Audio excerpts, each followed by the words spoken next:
Hey, good morning, everyone. Sarasota Tim coming to you from inside my home base here on my 16-foot Wolf Pup camper, my 16FQ 2016 model.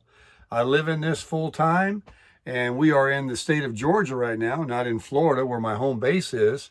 We're out traveling, and we're actually at my daughter's property, camping in her driveway. Now, she lives out in the country, so it's not like we're out here in the suburbs in the neighborhood having a camper out there in the front yard.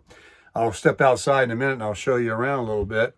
But we've been in LJ for about a week at a chalet, and one of the subscribers invited us to come and stay. It was awesome.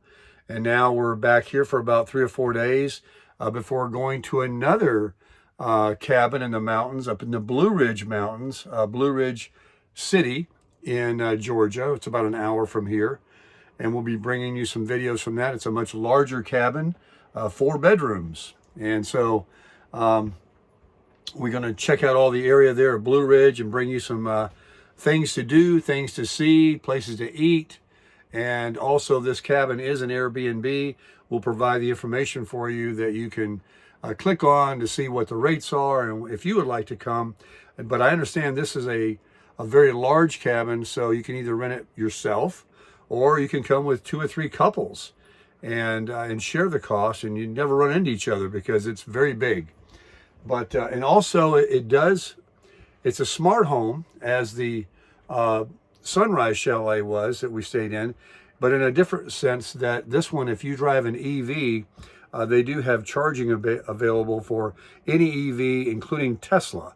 So the information will be provided there should you want to arrive and stay at Hidden Creek. Just let them know, and they'll have the Tesla charging port there for you. But anyway, as you can see, this is not a 4-bedroom or a smart home. This is a camper. And I have to tell you, folks, Tammy and I sleep so good in this beautiful queen bed that we have here. It has a memory foam on it. And we slept very well where we were, but it was very nice last night. We haven't been awake that long. She's in the shower. We've got all the amenities: hot water, plumbing, air conditioning, heat, sinks, refrigeration, everything we need. I just made coffee this morning. We have television here. We were checking out some YouTube. I was studying some things regarding the economy and real estate, because we are actively looking for some kind of real estate that we can reside in, because we've been residing in the camper for a long time. I've personally been in it myself for longer than Tammy. But with 2 people, obviously it is a small camper, and it is not anything of our pay grade and of our age that should continue any longer than necessary. But we're going to talk about it a little bit this morning. Let me step outside with you where there's a little bit more room. And I just wanted to show you that we are home. We do love it. We are, have a roof over our head. We're very thankful for what we have, and we are very blessed. But let's go outside and chat a little bit more about the future and what's coming today and the days ahead. So stay tuned. So let's just step on out together. Now, we did have, as you can see, it is wet. We had rain all night long. It is the time check, 8:15. And my son-in-law, he just left for work. He was parked right over here. I heard him start up and leave. And my daughter is remote working today. She doesn't have to go into the office on Fridays. And as you can see, this is a beautiful piece of property. We're in Dawsonville, Georgia, and since she has lived here, the town has grown up all around her. I'm talking anything and everything: malls, shopping centers, grocery, gyms, all kinds of stuff. You would never know it. She's so secluded back here with other friendly neighbors that live all around. Everybody's kind of hidden. Nobody's next door to you. One of the most sought after things today is privacy, if you're into that. and they have it. They truly do. It's fall, so the leaves are falling. I see the Wolf Pup camper that they own. They have a bunkhouse, and I have the front queen. They have 2 bunk beds in the back of their camper, but they're both 16 foot. They're both made by the same company. They have a little newer one. It has more of a fiberglass outside body. I'll walk over to it. Mine is the, metal, but both excellent little small campers. They enjoy theirs very much. So the road here used to be, not too long back, a much rougher dirt road with holes and things. You had to take it easy. So now it's pretty easy to drive down through here and pull the camper out and that kind of thing. Let me get you up here a little bit. Not unusual to see deer, all kinds of things. So let me turn the camera around and talk to you guys. Good morning again. It is 55, 57 degrees, and I'm wearing a Callaway golf shirt and some short pants. It is long pants weather, but it's just really not that bad. And I'm waiting for Tammy to do all her scene, get her paint on and whatever. That'll be about 45 minutes. And then I will go in and police myself a little bit. We want to go into the town of Cumming, which is even a bigger town than Dawsonville, down the road. It's about a 20-minute drive, which, is just on the northern part of Atlanta. It's just, you don't have to drive very far and you get into it. There's plenty of town here, unlike when you go to LJ or Blue Ridge, that are still more of a country town. But everything is only within an hour. This is what I'm really enjoying about being up here in North Georgia is you can feel like, and you are, away from the metropolitan city, but yet there's plenty of opportunity for employment and shopping and things that you need. If you want to go to the mountains, an hour to 2 hours, in 3 hours maximum, you can be almost anywhere because you're already up here. And when you're in South Florida, like where I live, in the very bottom of Florida on the East Coast in Palm Beach County, you've got a whole day drive, or the best part of it, just to get out of the state. So it's really nice geographically to live somewhere such as Atlanta, in the region, outside the suburbs, to be able to go to the beach, the mountains, wherever you want to go. And man, to have these 4 seasons, to see these colors, to really experience what Tammy and I have been seeing since the 1st of October has been a real eye-opener. And that's kind of what I wanted to talk about this morning. I have been keeping my ear to the ground, studying the real estate market and the economy, and this is not that kind of a channel. And while I do understand a lot of it because I study it, I don't claim to be an expert, but I am a person that is, I'm one of these kind of people that's caught in the middle, or whatever the word would be. What do I mean by that? Well, a lot of people prior to the pandemic that bought their homes and have 0, 1, 2, 3% interest, their mortgage payments are extremely low, way lower than people pay for rent. They're doing some construction building the bridge down here, so I'll walk back towards the house now. They are enjoying a very low housing cost while they're not enjoying high food costs and fuel costs, homeowners insurance, HOAs are rising, and everything else. They're feeling the pinch too. But for people that are renting apartments or homes that are, want to rent tomorrow, you're looking at an exorbitant number that you would have to pay, I would have to pay, on top of all the other inflationary things that we have to pay for every day, that we all have to pay. So I am a debt-free person, And I could conceivably, with Tammy's help, we live together, we consolidate everything, pay these high rents, but we don't want to. I should say I don't want to. I don't want to have to give, what is it, $1,800 a month rent. And what is that annually? And then that money at the end of 12 months is gone. And then the landlord says, well, I'm selling this place. Or, well, you want to stay here another year, then it's going to be more money. Or, well, appreciate all that money you gave me, and now get out. But you don't own it, and we all know that.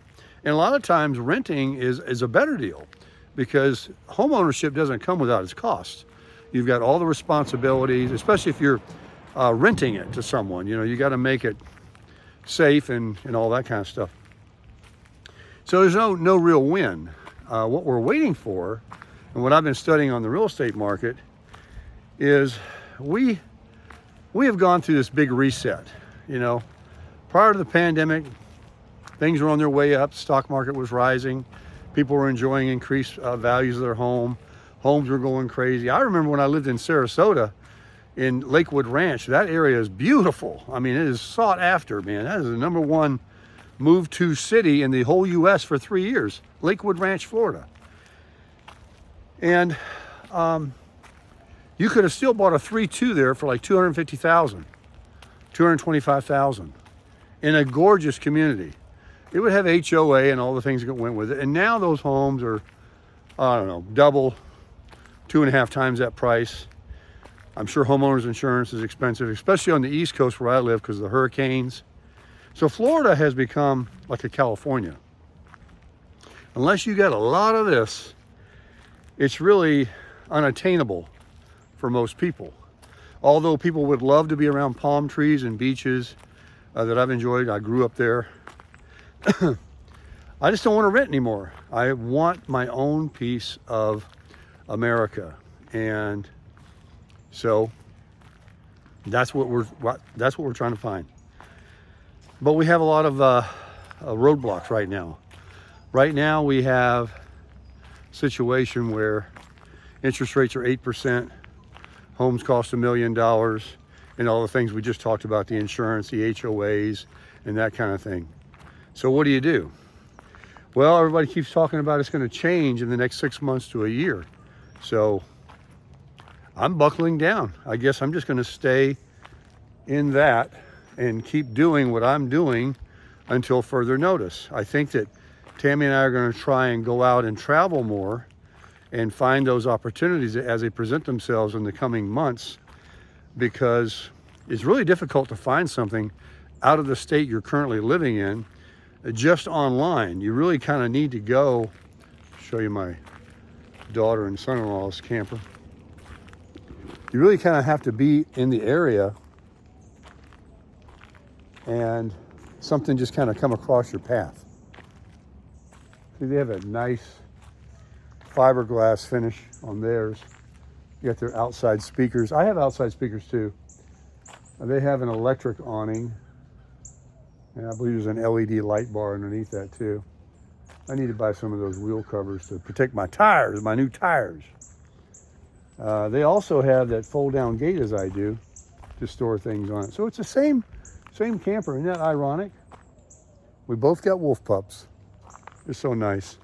So we're going to have to find somewhere to live. Folks, if it was just me, I'm cheap and I'm a minimalist. Contrary to what some people have said in comments, these places that we're going, we didn't pay. These were gifts. These were opportunities. These were from people from their generous hearts that have allowed Tammy and I. We set out on this trip to go out and just drive daily or every few days from one place to another with the crusher over there, and go from campground to campground, bring you guys some videos, and grow my channel, and also live our lives like we talk about, because you can't get tomorrow back. And if you just sit around and do nothing, you've wasted that day. It's just like you've spent it and, you know, spending money foolishly and you can't get it back. And then you wish you had that money, that $100, later for something better. So that's what we were going to do. But yet God has worked it out where we've had the generosity of some subscribers really eat up all those days that we would be just driving around burning gas. And look what's happened. It's not just that we got to stay in a nice chalet and everything. Look, I'm right here with my daughter now for a few days, and she came to see me over there. They got to experience it too. And now we're going to go to another one, and hopefully, you know, they both work. That next week we're going to be there Monday through Friday and making video content of the Blue Ridge area, that her and Eddie can come again and visit. And then my grandson is coming this weekend back from Alabama from his college, and we're going to make Baker tacos. So we're getting a better month of travel than we even thought. And that's why I want to say is, you can make your plans, but God has the final word, and God knows our needs. He knows your needs. And he said, Tim, you have no idea how marvelous I'm going to make this a month of October for you. You know, you've endured all that heat in Florida. You haven't been anywhere in a couple of years. You're living in a camper. You and Miss Tammy, you know, need your own place. So you've been good. You quit your drinking. You cleaned up your act a little bit. You're trying to improve every day. You're spreading some good news to people. You're doing all the things that please me. This is what God thinks. And therefore, I give to those who seek me first and sow good seed. And so I'm very excited. And I know something is going to happen. I know absolutely. And I'm not even worried. Although I watch these economy things and they're all talking about, oh, it's going to be another year. We got another year, you know, sometime in 24. You know, the bottom's going to fall out. There's going to be a recession. There's going to be a correction. And we do need it. We do need this correction. We don't want a depression where people are on the streets and starving and all that kind of thing. But we do need this economy to come back to where young people today and people like myself can buy in on the dip and afford to, you know, we need everything to come down, right? Don't we all want lower prices? I mean, nobody wants their real estate value to drop, but all the people out there that think that they have $200,000, $300,000 or $400,000 in equity, when the market changes, and it will, we've gone through it all of our lives, that's all going to disappear. Unless you sell that house and pay your capital gains or reinvest into another property, that's a mind deal. Your stock market values, your 401s, all of that. If there's going to be a correction and things change and go down, that'll disappear.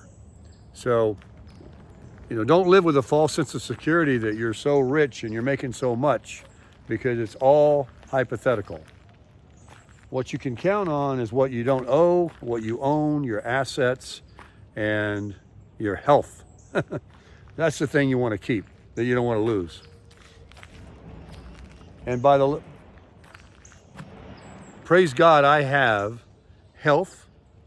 I've got a couple of dollars in the bank. I save.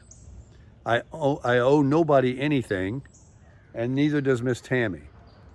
She got that little car. You know, we all owe something, but I mean, in retrospect to what a lot of people have, it's ridiculous. I mean, I know people that I don't have enough fingers and hands and toes for all the bills they have to pay every month, of which are pure discretionary spending. It's just like stuff they don't even need. They're just paying out because they have it or think it's never going to end, and they just spend. And I'm not saying save your dollars until you die, and because you can't take it with you. You know, live your life. But at the same time, there's no reason to, you know, not plan for a rainy day. So where did this video go? What are we talking about? What's the point of it? None. Just out here talking to you guys this morning.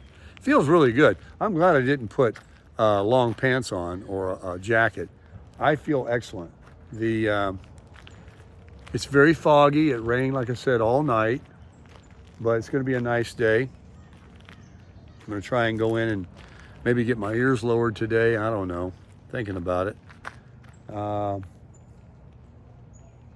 My daughter has to work all day. She's on her computer. I don't want to disturb her, so Tammy and I will probably go off sometime today or tomorrow or late tonight. Sam will be here, my grandson. And then they both are off on the weekend, so we're going to figure out, we'll take Harley, her dog. We're talking about taking a hike and going and doing that. Spending some more time talking. Oh, by the way. We stopped at 5 different orchards and picked up 4, one didn't have any, apple pies. And I've already made all the videos of each stop and what they looked like inside. I met some of the people that worked there, and we picked up the fried apple pies, and we're gonna do a taste test later today. Probably wait till Eddie gets home from work. He's an educator. And we're all gonna taste them, and we're gonna, Christina's gonna mix them up so we don't know which orchard they're from. I couldn't remember if you told me, but we do have everything written down so we can tell you based on our taste test which one we think is best. Now, we might all think one's different, or we might all be unanimous. We're gonna find out. But we have 4 fried apple pies to test to end up the video, and then I'll put it all together and bring it to you. So if you ever come and you value our opinion at all, and not just mine, it'll be Tammy's and Christina's and Eddie's also, of what we think. So you can go to those orchards, and if you get an apple pie anyway, it was so cool going in those places. I've never been in them. They have everything that makes, you want to buy it. It's scrumptious. Apple bread, apple butter, apples, the apple pies, different flavored pies, blueberries, cherries, all kinds of candies and cool things. There's little stuffed animals. There's a whole array of stuff that they sell because they get so many thousands of people every October during these fall festivals. And now, I couldn't be happier with the tundra. I couldn't be happier with life. It's been a long time since I've traveled, gone on vacations. I've never in my life experienced what we experienced last week at the Sunrise Chalet. I love Tammy so much. Our relationship is very good. We have God in our lives, and we're both healthy. We both get Social Security. We both have money coming in every month for the rest of our lives. We have a little side hustle. We're going to have another side hustle whenever we settle down. We're always going to want to supplement. And, I'm going to do something to keep additional income besides the Social Security. I enjoy doing that. I'm not going to do anything I don't want to do. And I know so many of you in the comments have said that you're excited about, getting out of your job finally at 62, picking up some little fun side hustle, doing what you want to do, and spending a lot more time playing golf, traveling, going to the beach, visiting your family, just, waxing your car, doing the things that, rob you of all the time because you're too tired because you have to go to that prison job. You can finally get paroled. Yeah, I just kid around when I say that now. I know a lot of you, the jobs, these employers that employ you are very, very lucky to have you because good help is hard to find. And I know that you're making them rich, you're making their reputation excellent, you're presenting and representing their companies as an expert because of your personality, and they're very lucky to have you. But now it's your turn. Now it's your turn to get out and enjoy your life. When you get to be 62, get your Social Security, don't wait. You don't get any more money, you're just late, you're just losing life. You're just writing checks and spending hours and years and weeks and months. You just keep going and doing without having that freedom. And let me tell you, take it from me. Listen to somebody that's done it. And you don't have to base it on how much money I have. I'm just telling you, having the health, having the freedom, the mental attitude, the enthusiasm to go and do what I want to do and still know I have income coming in, and all I have to do is supplement it if I need a little bit more. And I've made sure I got rid of all that debt. I'm not behind an 8 ball. that is important. I always want to remind people, you know, I get $1,700 a month, which is going to go up 50 bucks in January. We get a raise. I know it's nothing, but nobody's going to turn it down. So you have to have no debt, folks. It's easy to do. You can just stop. You can just cancel those things that you're paying. Just get rid of them. Those monthly streaming services and all that kind of stuff. Get that car paid down. Sell that car. Buy yourself an older, very reliable Japanese car. If you don't need a big truck or something like that, or a gas hog, you know, get yourself transportation. All vehicles run fine. Just buy one that's been treated well and you treat it well. I mean, it's just like anything else. You get out of it what you put into it. You just can't abuse them. And, you know, if you own a big fine home or you're in a big place like that, downsize. You know, move into a condo. Get you a mobile home. Leave that area if it's expensive. You know, fix your life. A home base doesn't need to be, for me, anything more than just a nice, small, safe, cute little tiny home of which I can recharge my battery and then go off and do. I'm not about having a big, fine house that has to have, you know, 10 different vendors coming around every month doing this for me, for my pool, for my lawn, for this, for that, my trees, this, you know, coming in, the pest controls and all the, you know, do all that stuff yourself and get it down, get yourself down. I mean, this is 2023. Things cost a lot of money. And, you know, you got more money than you'll ever spend in your life. That's one thing, but most of us don't. So get yourself prepared to live your best life. Yesterday's gone. Tomorrow may not ever come. You don't know what's going to happen to your life. Live your life today. Crush it.